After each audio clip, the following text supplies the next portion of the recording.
এগুলো সব 1.5 কিলো সাইজে একদম 1600 টাকা।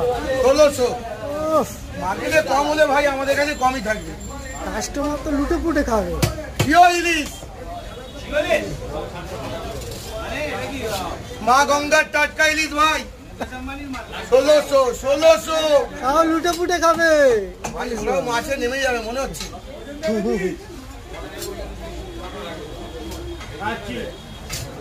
হেভি স্পিডে খাচ্ছে, হেভি স্পিডে।